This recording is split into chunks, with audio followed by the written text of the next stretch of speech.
If you spend any time behind camera, you'll realize that the camera screens are really small and can be hard to judge focus and exposure sometimes.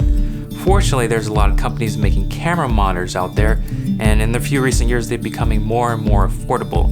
So today we're gonna look at the Fotga A70 TLS monitor and share my thoughts on it. Fotga sells different versions of this monitor, including an A70, which is the bare bones basic model that comes at a price point of $130. You can get a touchscreen version at a higher price of $160. And then they have the touchscreen and LUTs, which comes at a price point of $200. And then if you want to go all out, the TLS version, which I have, is touchscreen, LUTs, and SDI capabilities, coming at a price point of $250. All of which are really inexpensive for what you're getting from a monitor. This allows you as a customer to find out which specs you really need and pay appropriately for that. I think that's really cool. When unboxing the Fotga A70 TLS, you'll find a sun hood, the monitor itself, and this has a bunch of accessories included, which I was glad to see. Comes with a microfiber cloth, and inside this pouch we have a cold shoe mount with a 1/4-20 on the end, SDI cable and an HDMI cable, as well as a DC plug.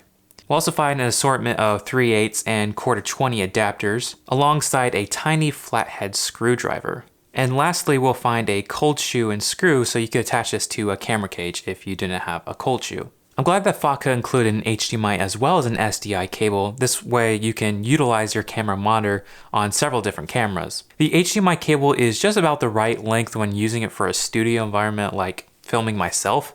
However, if you're going to plan on using this as an on-camera monitor where you're operating behind camera, it could be a bit too large and bulky, so I look at getting a smaller, thinner cable for those needs. If you're planning to use SDI, then you don't really have that issue with its thin, flexible design.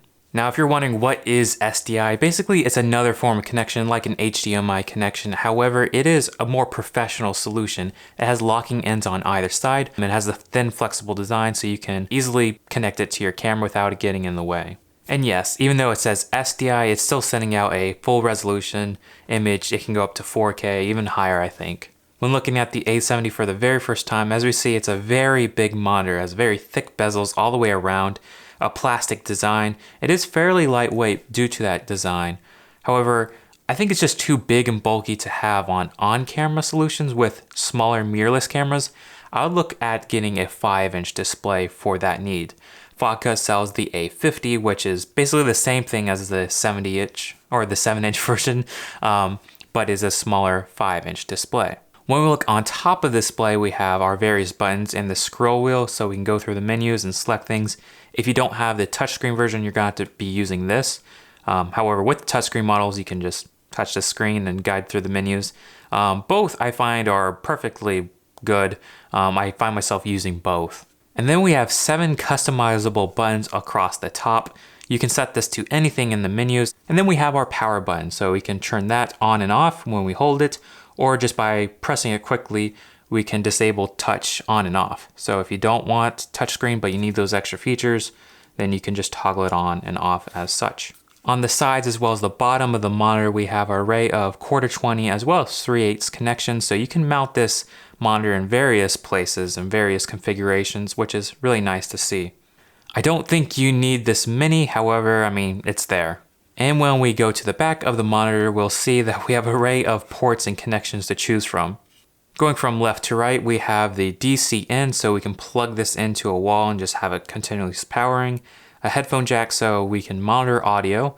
We have a battery out, so if you have a dummy battery and connect that to your camera, you can power your camera through the monitor, which is pretty cool. If you have the SDI version, then you'll see the SDI in and outs. We'll see the nice Fotga branding on the back, as well as 2 Sony NPF style battery slots, which these are hot swappable, so it only needs to be powered by 1, but you can fit 2 to keep the battery running, and then swap in between them to keep that thing on. We have a USB port. This is for firmware updates, I believe. I haven't done that because I don't typically like to mess with something if I don't need to. We have HDMI in and HDMI out, which is available on all the monitors. And then we have a J6 key remote, and I have no idea what that is. This monitor is packed full of different features, which is really nice to see, especially at this price point. And to see some of those features, we need to dive into the menus. And to do that, with the touchscreen, you can actually double press twice to enter the menu, or you can just press in on the toggle wheel and that will bring up the menus. Here we can see that there's zebras, false colors, marker mats, and all that good stuff. I'm not going to dive too much into the menus because there's a lot of videos that do that already. Instead, I'm going to show you what I did to change and customize my monitor. Because I noticed out of the box, the colors don't look great. It looked a little funky to me.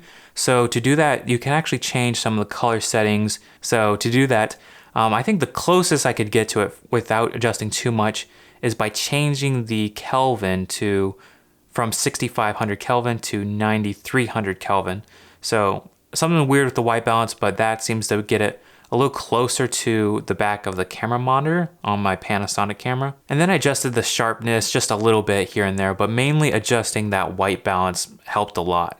If you want to further tweak this, they have a user profile so you can adjust an array of different things and have fun with that. But that's what I did to mainly get it closer to what I was seeing on the back of my Panasonic S1. And to customize your function buttons, we can swipe down from the screen and we'll see all of our different buttons. So function button 1 I have set to LUTs.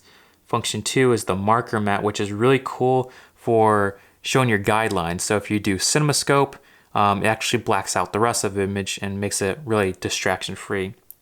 Function 3 is zoom, so I can just quickly zoom in or zoom out to make sure I'm in focus. 4 is false colors, a really great exposure tool.